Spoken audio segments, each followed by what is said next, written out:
4 domaines métiers forts, en commençant par la trésorerie, en haut à gauche, les paiements, le risque et le working capital. Et donc, 4+1, intégrant évidemment les capacités de connectivité de la plateforme. Donc, sur la partie métier, donc en fait, vous connectez en tant qu'utilisateur et financier sur la partie haute de la plateforme, donc pour faire votre métier de financier. C'est une application qui est évidemment modulaire.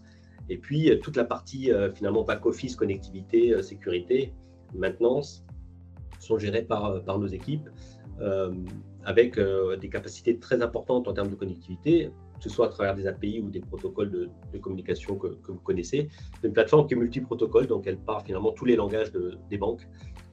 Grosse activité évidemment sur SwiftNet, mais on est capable aussi de suivre des protocoles locaux. Alors évidemment EBIX en France, mais ça peut être Editran en Espagne, ça peut être Pax au UK. Donc on a intégré aussi des protocoles locaux qui nous permettent, encore une fois, de dialoguer avec l'ensemble des banques.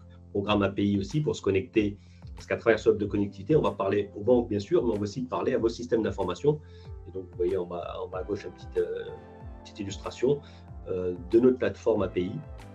On met à disposition de nos clients des API qui permettent de se connecter aux principaux outils du marché, que ce soit du FRP 1000, du X3, du Microsoft, enfin Oracle, NetSuite, je ne vais pas faire toute la liste, mais évidemment, on a cette capacité à travers des API à connecter vos systèmes d'information, parce que bien entendu, cette plateforme, elle communique avec les banques, mais elle communique aussi avec vos outils en interne, et notamment la comptabilité.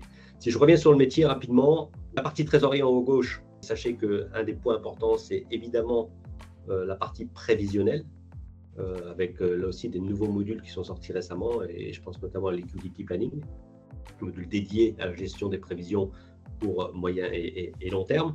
Donc on va retrouver dans cette partie évidemment tout ce qui fait la gestion de trésorerie, la mise en place de cash pooling, les reports, les contrôles des frais, etc. En haut à droite, la partie paiement, aussi complétée par des modules de détection anti-fraude. Donc ça aussi, ce sont des développements qui sont assez récents, mais qui sont très importants aujourd'hui. On ne vend plus de paiement quasiment sans module fraude associé. Donc des fraudes qui s'appuient sur des alertes ou alors sur l'intelligence artificielle. En bas à gauche, du risk management. Donc on va traiter l'ensemble des transactions financières sur la plateforme. J'ai évoqué tout à l'heure des transactions de dette, placement, financement, mais aussi des transactions de couverture.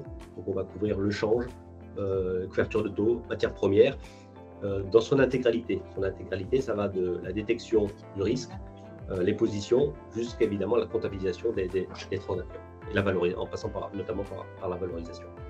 Et puis le dernier pan qui est traité sur cette plateforme, je l'évoquais tout à l'heure, c'est comment on peut optimiser son BFR avec des programmes d'affacturage, de financement de créances clients, de financement d'aide fournisseur, à travers cette brique Working Capital, qu'on va mettre en place les programmes que vous avez mis et qu'on va suivre les programmes que vous avez mis en place avec vos banques pour optimiser votre BFR.